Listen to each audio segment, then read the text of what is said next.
అన్నదాత అన్నదాత మీ అన్నదాత చెమటోడ్చి ఆహారాన్నందించే రైతన్నా అనునిత్యం నీ కండదండగా నిలిచే నేస్తం ఎవరన్నా అన్నదాత అన్నదాత మీ అన్నదాత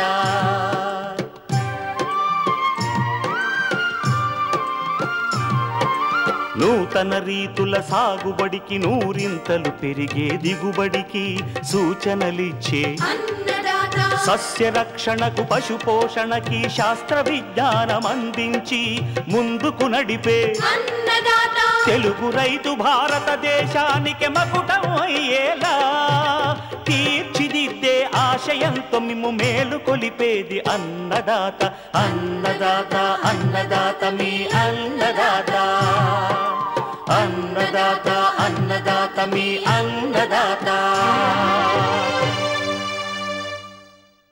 అన్నదాత ప్రేక్షకులకు నమస్కారం. ఈనాటి ముఖ్యాంశాలు: చెరకు దిగుబడులను హరిస్తున్న జొన్నమల్లె నివారణ, నంద్యాల గ్రామ్ 844 నూతన శనగ రకం గుణగణాలు, చేపలు రొయ్యల మిశ్రమ సాగులో అదనపు ఆదాయానికి సూచనలు.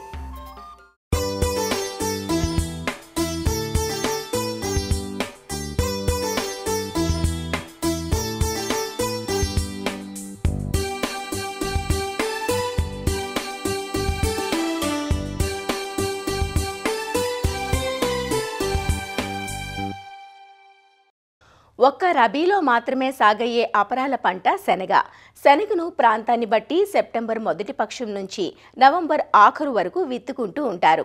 నల్లరేగడి నేలల్లోని తేమతో శీతాకాలంలోని మంచును ఉపయోగించుకుని పెరుగుతుంది. ఇరు తెలుగు రాష్ట్రాల్లో దాదాపు 4.5 లక్షల నుంచి 5 లక్షల హెక్టార్లలో సాగవుతుంది ఈ పంట. శనగలో ప్రస్తుతం దేశవాళీ, కాబూలీ రకాలు సాగులో ఉండగా ఇప్పుడు మరొక రకం రైతులకు అందుబాటులోకి వచ్చింది. అదే నంద్యాల ప్రాంతీయ వ్యవసాయ పరిశోధనా స్థానం నుంచి విడుదలైన నంద్యాల గ్రామ్ 844 అనే కాబూలీ శనగ రకం. ఈ రకం దేశ స్థాయిలో గుర్తింపు పొందింది.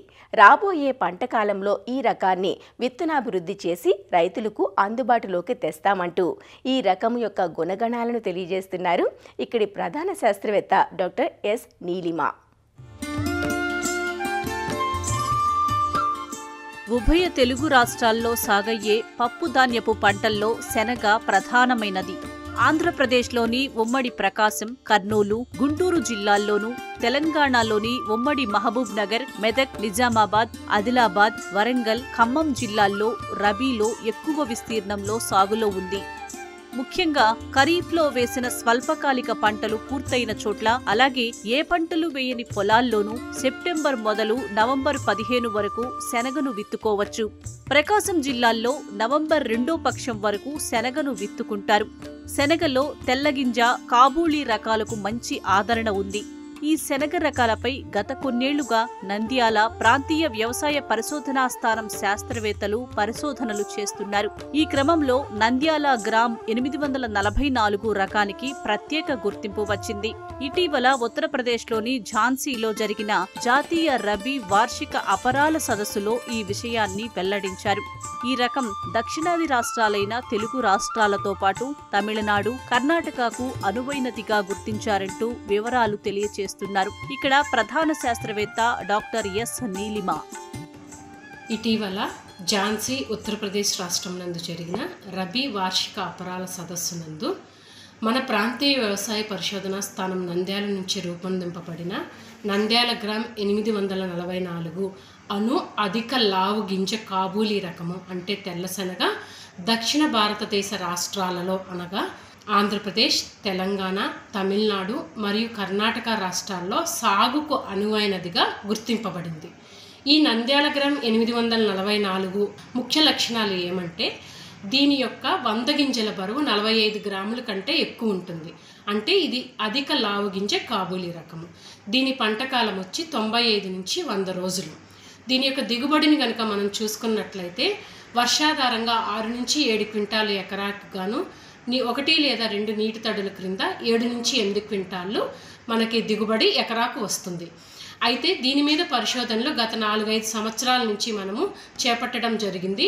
మనము దీంట్లో ఐడెంటిఫై చేసిన మంచి రకాన్ని మనము యాక్రిప్ అంటే అఖిల భారత శనగ సమన్వయ పరిశోధన పథకం కింద మనము ప్రాథమిక పరిశీలనలోను తర్వాత పురోగామి రకాల పరిశీలనలోను దీన్ని మనము టెస్ట్ చేయించాము. దీంట్లో టెస్ట్ చేయించగా అక్కడ రిజల్ట్ని బట్టి మన దక్షిణ భారత రాష్ట్రానికి అనువైనదిగా గుర్తింపబడింది.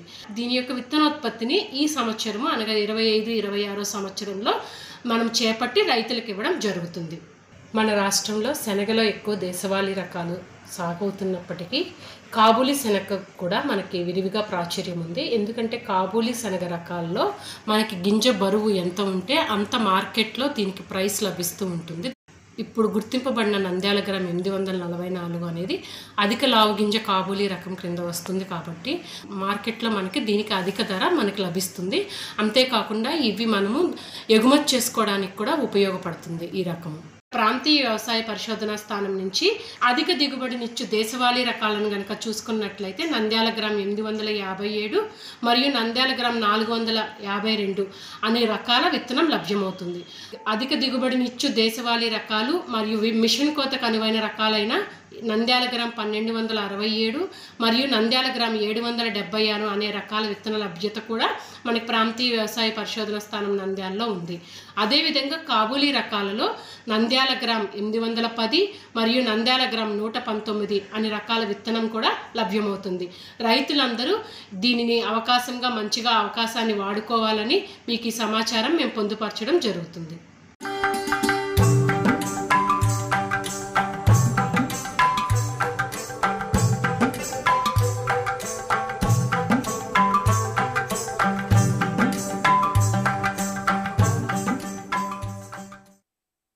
ఏకపంటగా వేసిన దానికంటే మిశ్రమ వ్యవసాయం లాభసాటిగా ఉంటుందనే విషయం మనందరికీ తెలిసిందే. అలాంటిదే జలసాయం కూడా. మంచినీటి చెరువుల్లో ఎక్కువగా బొచ్చె, రోహు, మృగాల, బంగారు తీగ చేప రకాలను పెంచుతూ ఉంటారు. ఒకే రకమైన చేపల పెంపకం కాకుండా 2-3 రకాల చేపలతో సాగు ప్రారంభిస్తే చెరువులోని సహజ ప్లవకాలను పెంపొందించుకునే వీలుంటుంది. దీనికి తోడు రొయ్యలను కూడా జత చేస్తే పెంపకం లాభసాటిగా ఉంటుందనేది శాస్త్రవేత్తల సూచన. అంతేకాదు చేపల చెరువుల్లో ఏరేటర్స్ పెట్టడం వల్ల నీటిలో ఆక్సిజన్ శాతం పెరిగి చేపల జీవక్రియకు ఉపయోగపడుతుంది. ఏరేటర్స్ పెట్టడం ద్వారా చేపల సాంద్రతను పెంచి తద్వారా అధిక ఆదాయాన్ని పొందవచ్చునంటూ చేపలు, రొయ్యల మిశ్రమ సాగు గురించి వివరాలు తెలియజేస్తున్నారు ఆచార్య ఎన్జీ రంగా వ్యవసాయ విశ్వవిద్యాలయం, నెల్లూరు కృషి విజ్ఞాన కేంద్రం మత్స్య విభాగం శాస్త్రవేత్త డాక్టర్ హరిసాధు. పాలీకల్చర్ విధానంలో చేపల రైతులు అంటే కార్పు చేపలను సాగు చేస్తున్నారు రైతులు.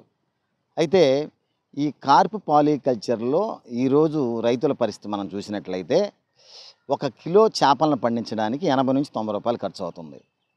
1 ఎకరాకి బాగా సాగు చేస్తే దాదాపు మనకు 3 టన్నుల వరకు తీయగలరు. బాగా తీయగలిగితే 3 టన్నుల వరకు తీస్తే కూడా మనకు ఖర్చులు పోను కేవలం 70 నుంచి 80 వేల రూపాయలకి మించి మిగలడంలా. అదే లీజు తీసుకున్న రైతులకైతే 40 వేలు కూడా మిగలడంలా. అయితే దీంట్లో ఈ కార్పు పాలీకల్చర్లో కొన్ని అదనపు ఆదాయం వచ్చే నిమిత్తం 2 మెళకువలు ఉన్నాయి. మొదటి మెళకువగా భాగంగా తీసుకుంటే కార్పు పాలీకల్చర్లో ఎయిరేషన్ యొక్క ప్రాధాన్యత. ఈ ఎయిరేషన్ అనేది చాలా ముఖ్యం. కార్పు చేపలే కాదు, నీటిలో నివసించే ఏ జాతులకైనా సరే ఎంత ఆక్సిజన్ ఉంటే అంత అనుకూలత ఉంటుంది. ఈ ఆక్సిజన్ వల్ల ఉపయోగం ఏంటంటే తీసుకున్న ఆహారం సమర్థవంతంగా శరీర వృద్ధికి ఉపయోగపడుతుంది. మనం రైతులు 1 ఎకరాకి 5 నుంచి 6 అడుగుల లోతు చెరువుల్లో దాదాపు 2500 నుంచి 3000 చేప పిల్లలను సాగు చేస్తున్నారు. ఈ 2500 నుంచి 3000 పిల్లలు సాగు చేసి 10 నుంచి 11 నెలల్లో దాదాపు 2.5 టన్ను నుంచి 3 టన్నులు తీయగలుగుతున్నారు. ఇదే చెరువులో కేవలం మనం ఎయిరేషన్ పెట్టడం వల్ల, ఇంకా వేరే ఇంటర్వెన్షన్ ఏమీ లేదు, కేవలం ఎయిరేషన్ పెట్టడం వల్ల మనం 1000 చేపలను ఎక్కువ స్టాక్ చేయొచ్చు. అంటే 3000 స్టాక్ చేసే పరిస్థితుల్లో 4000 వరకు కూడా మనం స్టాక్ చేయొచ్చు. ఎప్పుడైతే మనం ఎయిరేషన్ పెడతామో 3000కు బదులు 4000 పిల్లలు స్టాక్ చేస్తే కూడా ఈ ఆక్సిజన్ యొక్క ప్రమేయం వల్ల మనకు శరీర జీవక్రియల్లో అనుకూలంగా జరిగి ఎయిరేషన్ వల్ల సమ్మర్ స్ట్రాటిఫికేషన్ లాంటివి జరగకుండా, అంటే ఫర్ ఎగ్జాంపుల్ మనకు 5 నుంచి 6 అడుగుల లోతు నీళ్ళు ఉన్నప్పుడు ఎండలు ఎక్కువ ఉన్నాయనుకోండి, ఎండలు ఉన్నప్పుడు దాదాపు పై లేయర్స్ అంతా వేడెక్కిపోతాయి. పై లేయర్స్ వేడెక్కినప్పుడు చేపలు అడుగు భాగంలో మాత్రమే ఉండగలుగుతాయి. అలాంటి పరిస్థితుల్లో వాటికి ఈ ఉష్ణోగ్రత వల్ల వచ్చేటటువంటి ఆ స్ట్రెస్ అనేది ఎదుర్కోవడానికి కూడా జీవి కొంత శక్తిని ఉపయోగించాలి కాబట్టి అప్పుడు మనకు గ్రోత్ అనేది తగ్గడం, స్ట్రెస్కి గురి అవ్వడం, అలానే వ్యాధుల బారి నుంచి పడే అవకాశాలు కూడా ఉంటాయి. అంటే సమ్మర్ స్ట్రాటిఫికేషన్ అంటాం. ఎప్పుడైతే ఏరేషన్ అనుకూలంగా ఉందో ఈ సమ్మర్ స్ట్రాటిఫికేషన్ అది విరగొడుతుంది, తెగ్గొడుతుంది. అంటే నీళ్లు మిక్సింగ్ అయ్యేటప్పుడు చేసి చల్లబడుతూ మరియు ఆక్సిజన్ని ట్రాప్ చేస్తూ, ఆక్సిజన్ అందిస్తూ, అదనం ఆక్సిజన్ అందిస్తూ మనకు అనుకూలంగా ఉంటుంది. దీనివల్ల మన గాలిలో ఉండేటటువంటి ఆక్సిజన్ని నీటికి అందించడం ద్వారా మనం ఎకరాకి 3 నుంచి 3,000కు బదులుగా 4,000 సాగు చేస్తే కూడా 10 నెలల నుంచి 11 నెలలు అయ్యేటటువంటి సాగు దాదాపు 7 నుంచి 8 నెలలకే, 2 నెలలు మినిమం, తక్కువ 2 నెలల ముందుగానే మనకు సాగు కంప్లీట్ అవుద్ది. ఎయిరేషన్ లేని చెరువుల్లో ఎకరాకి 3 టన్నులు తీయగలిగితే ఇక్కడ సులభంగా ఎకరాకి 4 టన్నులు తీయగలుగుతాం. దీనివల్ల మనకు రైతు అదనంగా దాదాపు ₹1,00,000 దాకా అదనపు ఆదాయం పొందే అవకాశం ఉంది ఎయిరేషన్ వల్ల. కనుక రైతులు ఈ ఆక్వా పాలికల్చర్లో ఎయిరేషన్ అనేది ప్రాధాన్యంగా తీసుకోండి. దానివల్ల చాలా మేలు జరుగుతుంది. చేపలు కదా ఆక్సిజన్ అవసరం ఎందుకు, ఎయిరేటర్ ఎందుకు అనేటటువంటి అపోహలు రైతులకు ఉంటాయి. అలాంటి అపోహలు కరెక్ట్ కాదు. రొయ్యలకే కాదు, చేపలకు కూడా మీరు ఎయిరేషన్ పెడితే దానివల్ల చాలా ఉపయోగం ఉంది. ఇలా ఏ రైతులైతే ఎయిరేషన్ని పాటిస్తున్నారో అలాంటి చెరువుల్లో పాలికల్చర్లో భాగంగా వెన్నామి రొయ్యలను కూడా దాంట్లో మనం సాగు చేసినట్లయితే అదనంగా మరి ఇంకొక 1,00,000 ఆదాయం వచ్చే అవకాశం ఉంది. అది ఎలానే అంటే మనం 1 ఎకరా చేపల చెరువుల్లో 70 నుంచి 1,00,000 పిల్లల వరకు వెన్నామి రొయ్య పిల్లలు మనం సాగు చేస్తాం, స్టాక్ చేస్తాం. అంటే దాంట్లో ఇక్కడ మన ఖర్చు ఏంటంటే కేవలం 1,00,000 పిల్లలకి 20,000 నుంచి 25,000 రూపాయలు మాత్రమే ఖర్చు పెడతాం. అయితే దాంట్లో 1,00,000 పిల్లలు మనం స్టాక్ చేసినట్లయితే 3 నుంచి 4 నెలల్లో మనకు కనీసం 1/2 టన్ను మెటీరియల్ వస్తుంది. 1/2 టన్ను మెటీరియల్ తీసుకున్నా ఈరోజు 1,25,000. ఈ 1,25,000లో 25,000 సీడ్ ఖర్చు అయినా ఈ రొయ్యలకి అవి తీసుకున్న ఆహారంలో ఒక 10,000, 20,000 దాకా మ్యాక్సిమం ఖర్చు అయితే కూడా ఒక 80,000 అదనంగా ఆదాయం వస్తుంది. ఇలా ఎయిరేషన్ వల్ల ₹1,00,000 దాకా, ఈ వెన్నామి రొయ్యల వల్ల కూడా దాదాపు 80 నుంచి ₹1,00,000 దాకా ఆదాయం వస్తే రైతులు ఎకరాకి కార్పు చేపల్లో వచ్చేటటువంటి ఎకరాకి వచ్చే 70,000-80,000, ఈ ఎయిరేషన్ వల్ల వచ్చేటటువంటి ఒక 80,000, అలానే ఈ వెన్నామి రొయ్యలను వదిలిన దాని వల్ల వచ్చేటటువంటి 80 నుంచి 1,00,000 చూసుకుంటే దాదాపు 2.5 లక్షలకు పైగా మనం ఎకరాకి ఆదాయం పొందొచ్చు.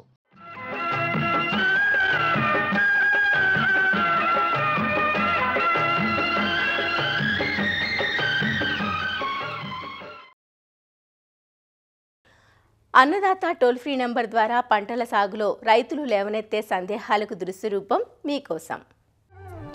మాకు 5 సంవత్సరాల లోపు వయసు గల జీడిమావిడి తోటలున్నాయి. ఈ తోటల్లో ఎరువుల యాజమాన్యం గురించి తెలియజేయండి అంటూ అడుగుతున్నారు తూర్పుగోదావరి జిల్లా నల్లజర్ల నుంచి రామకృష్ణ. రాష్ట్రంలో చూసినట్లయితే జీడి మామిడి తోటలని విరివిగా పండిస్తున్నారు. కానీ విస్తీర్ణానికి తగినటువంటి దిగుబడులు అయితే మన రాష్ట్రంలో రైతులు పొందలేకపోతున్నారు. చిన్న తోటల నుంచి ముదురు తోటల వరకు కూడా సరైన యాజమాన్యం పాటించకపోవడమే ప్రధానమైనటువంటి అంశం. ఎరువులను కానీ సిఫారసు చేసినటువంటి యాజమాన్యంలో పాటించినట్టయితే మనకి మొక్కలు బాగా పెరగడం, అనుకున్నంతగా పెరగడం, దిగుబడులు కూడా పెరగడం, నాణ్యత కూడా పెరగడం మొదలవుతుంది. ఇక ఈ ఎరువుల యాజమాన్యాన్ని మనం గమనించినట్లయితే మొక్కల్ని మనం నాటేటప్పుడు అనువైనటువంటి రకాలను వేసుకోవాలి. అలా వేసుకునేటటువంటి అంటు మొక్కల్ని తీసుకొచ్చి 3 అడుగుల గుంతలో మనం వేసుకోవాల్సి వస్తుంది. మొక్క నాటేటప్పుడే సేంద్రియ ఎరువుల్ని వేయాల్సిన అవసరం ఉంటుంది.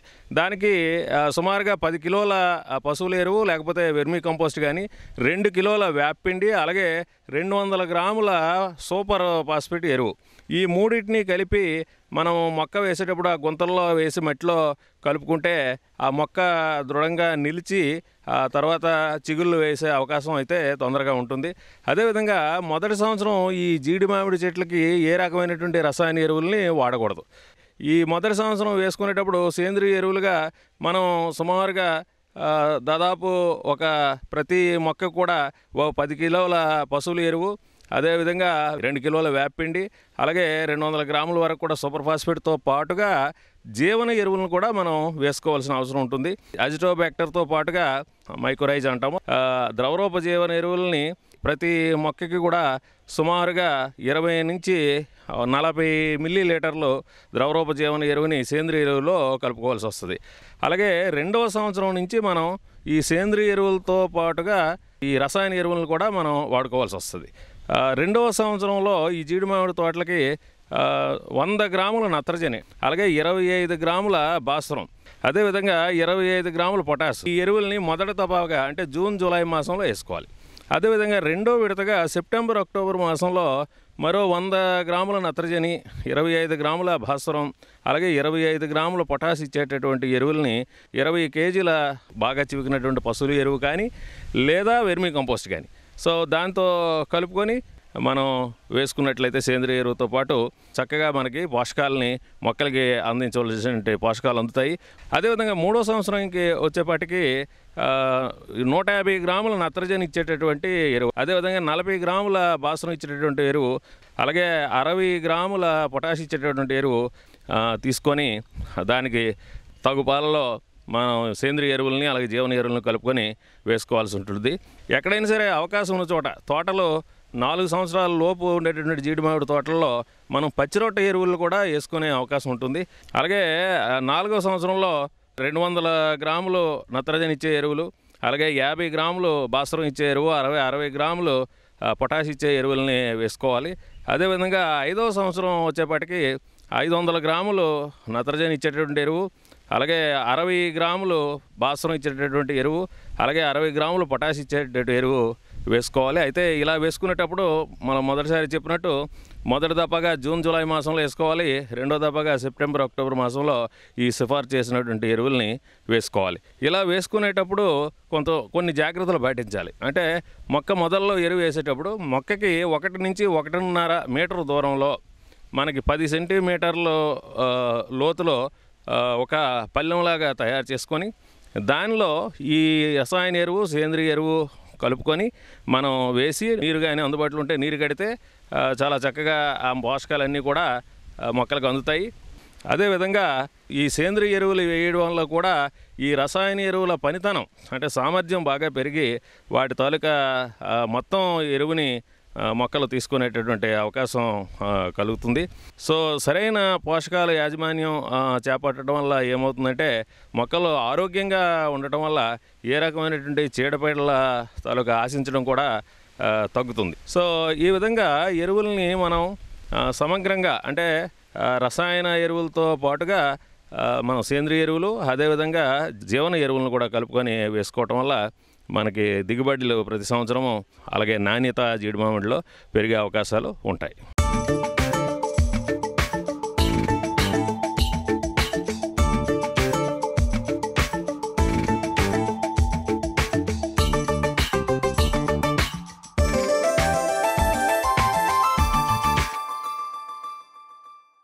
ఉభయ తెలుగు రాష్ట్రాలలో సాగయ్యే తీపిని పంచే వాణిజ్య పంట చెరకు.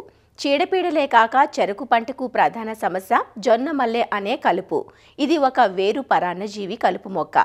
పూత దశలో ఉన్న జొన్న మల్లె నుంచి విత్తనాలు ఏర్పడితే ఎన్నో వేల విత్తనాలు భూమిని చేరి కొన్ని సంవత్సరాల పాటు భూమిలో ఉండి మరింత నష్టం కలిగిస్తాయి.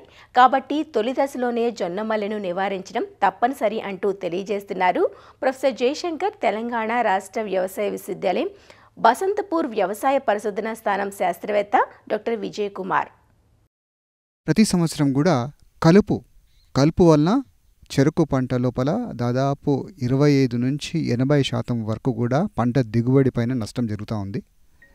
అందులోపల ఈ కలుపు అనేది పిలక దశలో చాలా కీలకమైన దశ. ఈ కీలకమైన దశ లోపల ఎలాంటి కలుపు లేకుండా నివారణ చేయాల్సిన అవసరం ఎంతైనా ఉంది. అయితే సమగ్ర యాజమాన్య పద్ధతి లోపల కొన్ని మార్గాల ద్వారా మనం కలుపు నివారిస్తాం. కొన్ని కలుపుని వ్యవసాయ పద్ధతిలోను కొన్ని కలుపుని రసాయన పద్ధతిలోను కూడా రైతులు నిర్మూలిస్తున్నారు. అయితే ఇప్పుడున్న పరిస్థితి లోపల చెరుకు పంట లోపల జొన్న మల్లె అనేది చెరుకు పంటకు చాలా విపరీతమైన నష్టం చేస్తూ ఉంది. అయితే ఈ జొన్న మల్లె అనేది ఒక పరాన్నజీవి. ఇది చెరకు తయారు చేసుకున్నటువంటి ఆహారాన్ని ఈ జొన్న మల్లె తీసుకొని చెరకు పంటని ఎదగనీయకుండా చేస్తుంది. దీనికి రైతులు ఎన్ని మందులు కొట్టినా కానీ కూడా ఎలాంటి ఫలితాలు లేకుండా పోతూ ఉంది. ఇక్కడ ఉన్నటువంటి పొలాల లోపల జొన్న ఎక్కువగా సాగులో ఉన్న సమయం లోపల ఈ కలుపు అనేది, ఈ పరాన్నజీవి అనేది ఉద్భవించడం జరిగింది. ఆ ద్వారా వచ్చినటువంటి విత్తనాలు ఇప్పటికీ కూడా భూమిలో ఉండి పంటకు నష్టం కలుగజేస్తూ ఉన్నాయి. ఒక మొక్క లోపల మీకు ఇలాంటి జొన్నమల్లెకి పువ్వు వస్తుంది. ఈ పూత ద్వారా ఒక్క చెట్టుకి దాదాపు 1000 గింజల ద్వారా కూడా వచ్చే అవకాశాలు కనబడతా ఉన్నాయి. అయితే ఈ గింజలు చాలా సూక్ష్మదర్శినిగా చిన్నగా ఉంటాయి. అది గాలి లోపల ఎగురుతూ ఉంటాయి.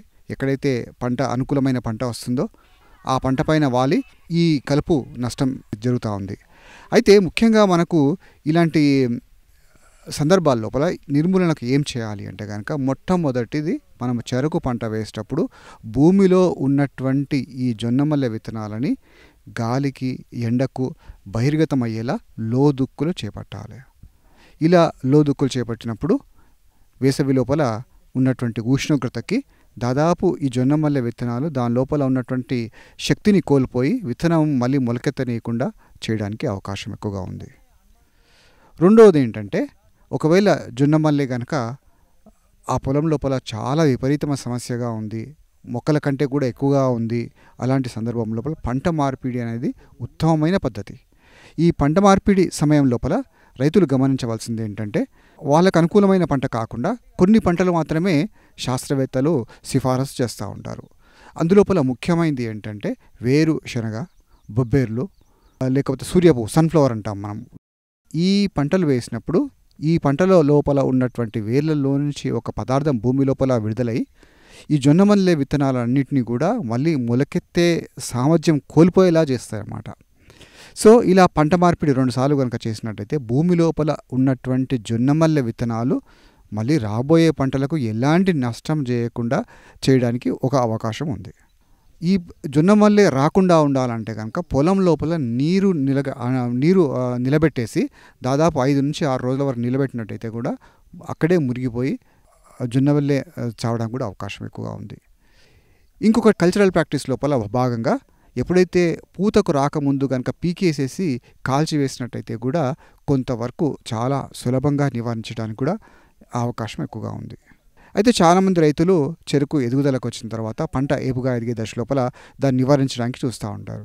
అలాంటి సమయం లోపల ఈ కూలీల ద్వారా నిర్మూలించే కన్నా రసాయన మందులు ఏవేవి అనుకూలంగా ఉన్నాయి, రసాయన మందులు ఏ విధంగా మంచి ప్రత్యామ్నాయం కూడా ఆలోచిస్తూ ఉన్నారు.